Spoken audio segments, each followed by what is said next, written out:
Hello, my fit friends. So, I want to start today's video off by introducing myself a little bit further. I know I did have an intro video, but it was super short, and I want to talk about basically my plan moving forward. So, you got to see a little bit about like where I'm coming from, what's going to happen. Now, let's get into it.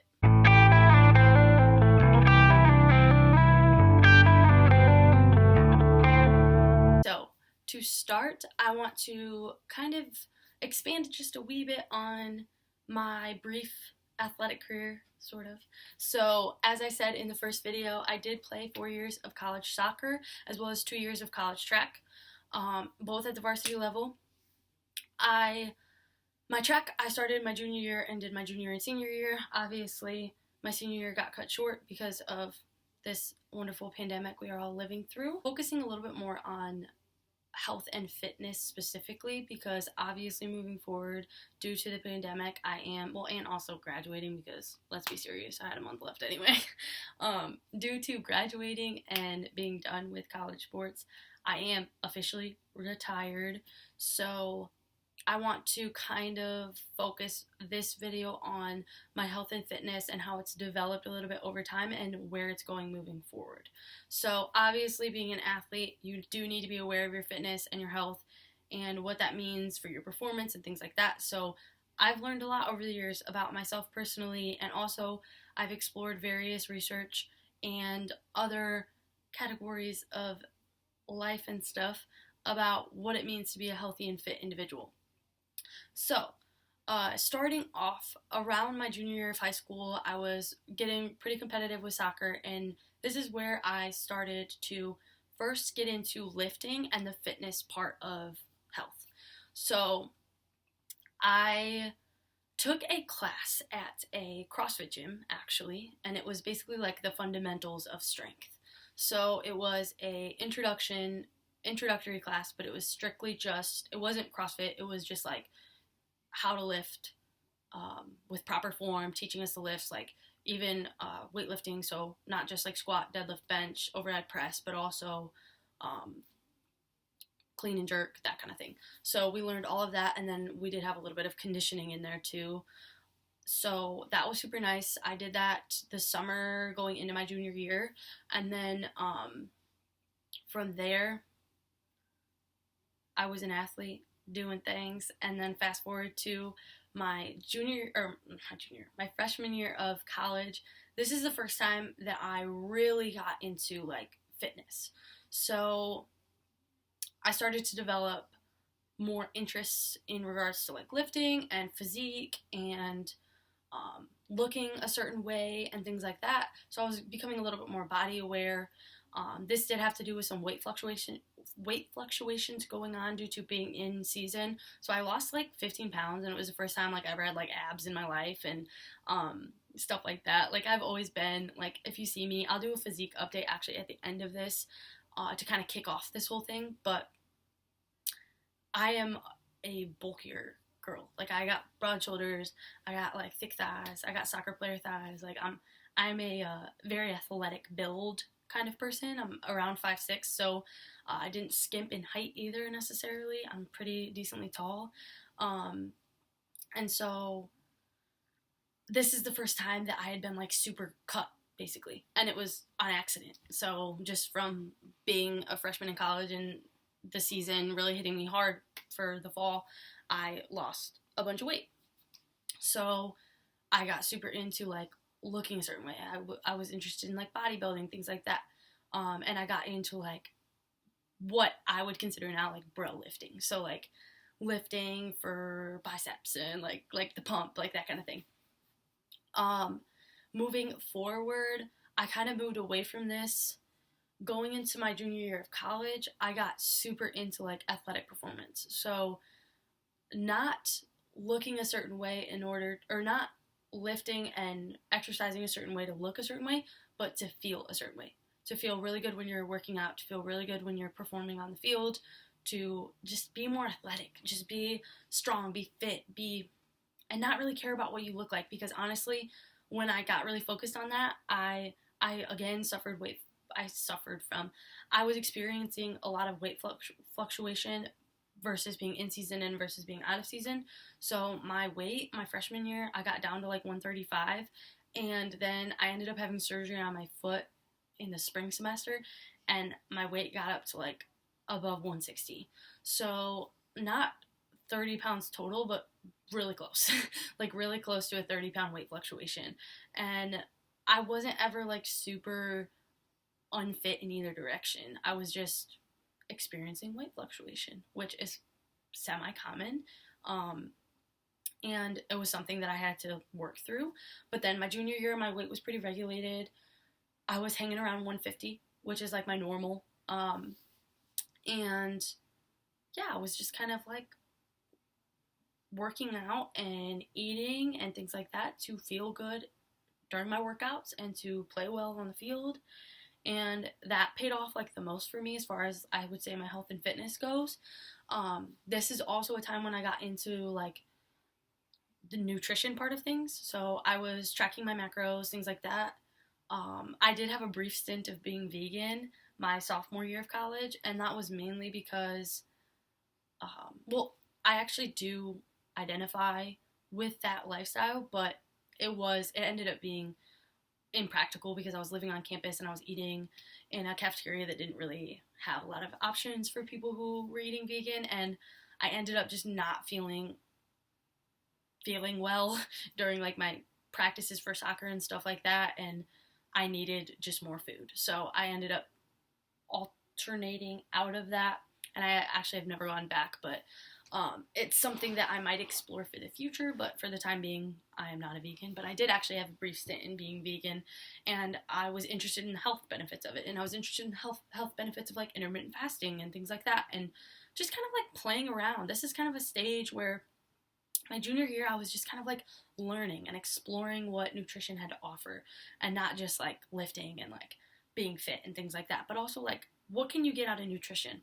And so from that, the only thing that was more permanent was I do currently track my macronutrient intake and calorie intake via apps such as MyFitnessPal. I've used other apps as well, but I use MyFitnessPal mainly because it's the easiest one to get everything on. Yeah, so that was kind of like that. The weight fluctuation was more stable now. So my sophomore year, I experienced it. My junior year, I kind of maintains anywhere from like 150 to 155. I did actually have another injury my junior year of college where I had a bit of a knee injury.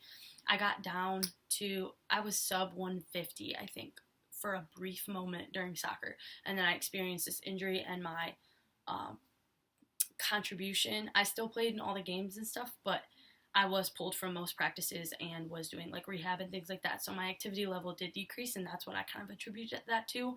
But I just kind of went back up to like my set, which is around 150, 155. And then coming out of that to my junior year, I maintained that weight all the way through. I finished soccer and for track.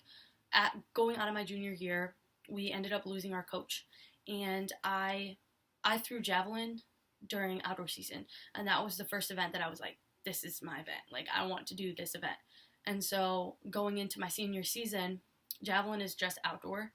I had decided that I wasn't going to do indoor, and I just wanted to focus on javelin and outdoor, and I decided I was going to do a little bit of a bulk, and I was going to bulk up a little bit and try and get ready for outdoor. And then we got a new coach, and he talked me into doing other things that I don't agree with. But at this point, I had gone from like 150 to like 155, and I had put on around 5 pounds, and I was hanging around 160, and I was just lifting hard. And this is across 3 months. So 3 months, I gained about 5 pounds, which is, in retrospect, that might be a little bit too fast, in my opinion. But for the most part, it did okay. Like, I think I did put on a little bit of mass and stuff like that. So again, experiencing a little bit of weight fluctuation, but this time it was a little bit more intentional. And then I attempted to cut because he wanted to get me into running events, but my practices were so intense that I opted out of it. So instead, I just tried to maintain my weight. because it was the practices were so intense and so difficult. And I think I would have performed better had I been able to cut down weight a little bit before, because I think for someone my size, 160 isn't very optimal if you're trying to run like mid-distance, which is what I was trying to do. And I don't think that it was a huge benefit. Like, I don't think it had like a huge effect on it, but I definitely think that it would have benefited me had I been able to cut down to maybe like 150, a little bit under that, and just be lean and just focus on running until I got to outdoor, and then maybe like let myself go back up to like 152-ish and just throw and move on with my life.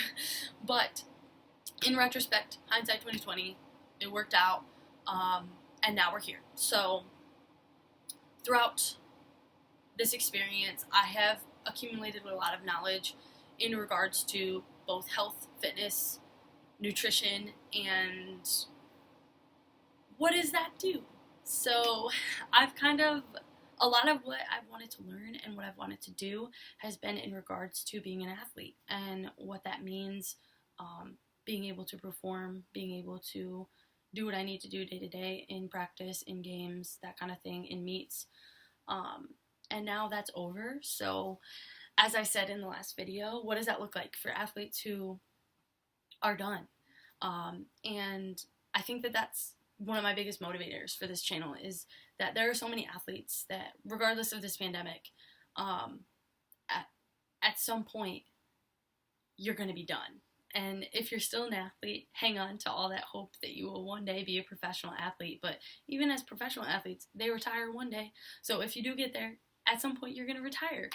And there's nothing wrong with that. And it's a big thing for athletes to go through, that period where, what do I do now? And a lot of people, I don't know that they know how to transition out of being an athlete, having structured practices, having structured conditioning, having something that's keeping them fit year round. Regardless of all that, what do you do when all of that is gone and you have nothing else? Not that your life is all sports, but for a lot of people, their health and fitness has revolved around athletics for so long. So I want to kind of ease that transition and also just give you some hope and some motivation to find out what your health and fitness journey is going to look like for you. And it might not be the same as mine, but at least we can figure it out together. So, because I don't even know what mine's going to be. So, yeah, so what does it look like now? So what am I going to do with all this stuff I've done, all this knowledge? Now I don't have to use it anymore, right? Well, I'm still going to a little bit. In the meantime, we are going to start a bit of a weight loss journey. So I am a little bit above where I would like to be right now as far as weight and my body fat percentage go.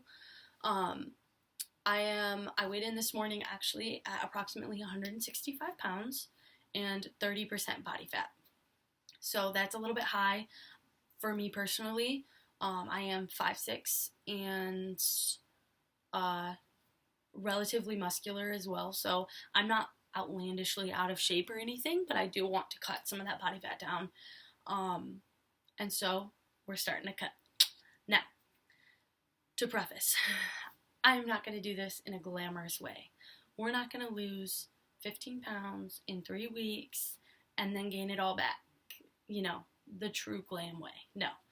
What my plan is I'm going to do this super slow, super sustained, and bear through it. So I will get into a little bit more of like the details of my nutrition, my workouts, and what my plan is, specifically in 2 other videos. I'll break them down, nutrition and then workouts.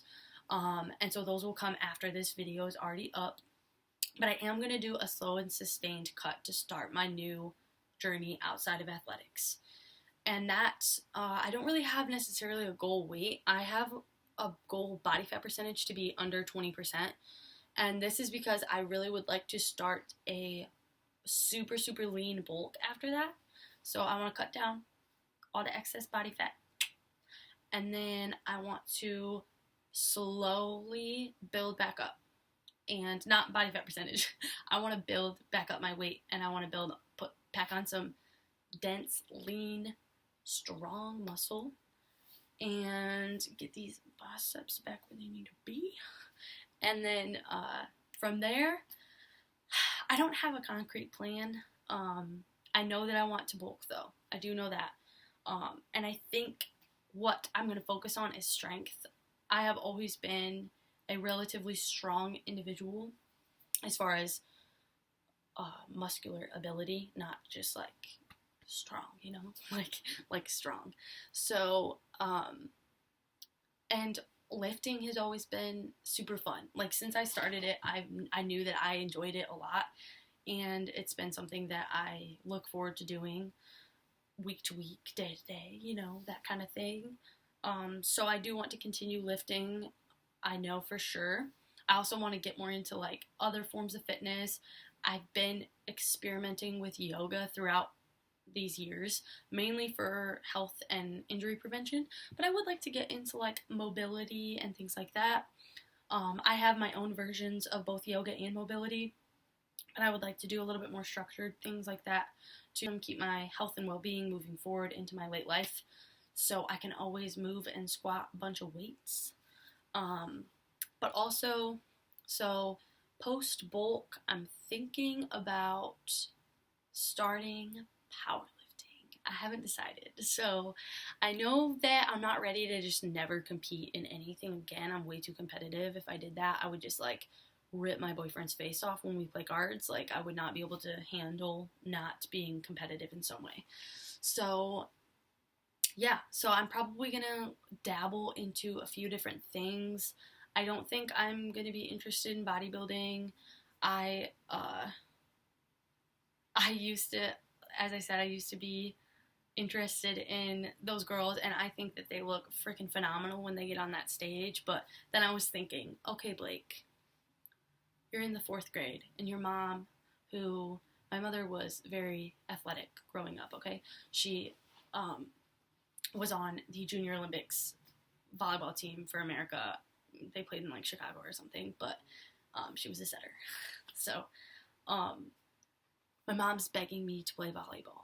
I go to a volleyball camp, and everyone's wearing spandex, and I go home and I'm like, Mom, I'm never doing that. I can't wear spandex. So the fact that I ever thought that I would be able to get on a stage in a bikini is ridiculous. And yes, I did wear spandex for track, so moving forward, but whatever. Yeah, I don't think I'm ready for all of that. I also don't think I'm proportionally built. I would have to do a lot of work on reducing my leg size, because I do have very muscular built legs from playing soccer, and yeah, so I would have to really like try and tweak my natural build. Is just not necessarily for that. But regardless, I'm not super interested in that. I want to lift heavy weights. I want to have a lot of fun, and I think I might do a powerlifting meet or two, but we're going to see what happens along this journey. So for starters, that's where we're going with. In the next video, I'll probably go over how I'm going to structure the cut, what my nutrition is going to look like, and then in the video following that, I'll go through like my workouts and what my activity level looks like. You know, let's talk lifting, let's talk all the things, okay? So that is it. Let's do this. Let's get fit. Let's have fun.